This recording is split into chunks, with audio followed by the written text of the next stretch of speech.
Topics நேயர்களுக்கு வணக்கங்க. சமீபத்தில் வந்து பார்த்தீங்கன்னா ரொம்ப மக்களை கவர்ந்த ஒரு பெண் போலீஸ் வந்து பார்த்தீங்கன்னா ஈஷா சிங் ஐபிஎஸ். ஸோ இவங்க வந்து பார்த்தீங்கன்னா எல்லாருக்குமே மிகப்பெரிய ஃபேவரட்டாக வந்து இருக்காங்க. தமிழ்நாடு போலீஸ்க்கும் சரி, ஒட்டுமொத்த இந்தியா போலீஸ்க்கும் ஒரு எக்ஸாம்பிளாக இருக்காங்க. ஒரு பெண் போலீஸ் வந்து சாதாரண விஷயம் இல்லை. விஜய் மாதிரி ரசிகர்களுக்கு வந்து பார்த்தீங்கன்னா ஹேண்டில் பண்ணுறது சாதாரண விஷயமே கிடையாது. ஒரு அணில் கூட்டத்தை வந்து பார்த்தீங்கன்னா லெஃப்ட் ஹேண்ட்லேயே டீல் பண்ணியிருக்காங்க. இவங்க வந்து அதுவும் புஷியானதே வந்து பார்த்தீங்கன்னா லெஃப்ட் ஹேண்டில் டீல் பண்ணி அடிச்சு விட்ருக்காங்க. இவங்க வந்து அந்தளவுக்கு வந்து பார்த்தீங்கன்னா ஒரு பவர்ஃபுல் உமன் போலீஸாக வந்து பண்ணால் ஐபிஎஸ்ஸாக பார்க்குறோம். ஸோ இவர் வந்து பண்ண இவங்க வந்து பண்ணால் முன்னாடி வந்து பண்ணால் ஆரம்ப காலகட்டத்தில் வந்து பண்ணால் இவங்க மகாராஷ்டிரில் பிறகுறாங்க. ஸோ இவங்களோட அப்பா வந்து பண்ணால் ஐபிஎஸ் இருந்திருக்காங்க. உங்கள் கிராண்ட் ஃபாதர் ஐபிஎஸ் இருந்திருக்காங்க, ஒய்எம்சி சிங். ஸோ அப்படி இருக்கும்போது இவங்களுக்கும் வந்து பார்த்தீங்கன்னா ஸ்டார்டிங்கில் சட்டக்கல்லூரி ரிலேட்டடாக தான் ஃபுல்லாக படிச்சிருக்காங்க. நேஷனல் ஸ்கூல் ஆஃப் லா வந்து படிச்சிருக்காங்க. ஸோ இவங்களுக்கு வந்து பண்ண அந்த லாவில் தான் ஃபுல்லாக இன்ட்ரெஸ்ட் இருந்துச்சு. ஸோ அதுக்கப்புறம் வந்து பண்ணால் அவங்க அப்பா வந்து ரிட்டையர்மெண்ட் ஆகணும் 2002 வந்து. எதன் காரணமாக வந்து பண்ணால் அவங்க அப்பா வந்து மிகப்பெரிய நேர்மையான ஒரு அதிகாரி.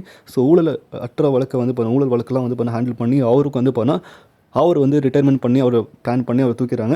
ஸோ அப்போ வந்து பார்த்தீங்கன்னா இவங்க வந்து அதே நம்மளும் ஐபிஎஸ் ஆகணும், நம்மளும் வந்து மக்களுக்கு சேவை செய்யணும், நம்ம நேர்மையான ஒரு அதிகாரியாக இருக்கணும்னு சொல்லிட்டு பவர்ஃபுல்லாக வந்து இப்போ புதுச்சேரியில் நீங்கள் ஹேண்டில் பண்ணிட்டு இருப்பாங்க. இவங்க தான் வந்து பண்ணால் நம்ம ஐபிஎஸ் ஈஷா சிங். ஸோ இவங்க வந்து பண்ணால் இவங்களை பார்த்து நிறைய பேர் இன்ஸ்பயர் ஆகி இவங்கள மாதிரி ஆகணும்ப்பா அப்படின்ற மாதிரி நம்ம வந்து திரையில் பார்த்துருப்போம். சிங்கம் சொல்லிட்டு அந்த மாதிரி பார்த்துருப்போம். ரியாலிட்டியில் ஒரு பெண் சிங்கம் வந்து எப்படி வேட்டையாக இருக்குன்னு அப்படின்னு பார்க்குறது வந்து சூப்பரான விஷயம்.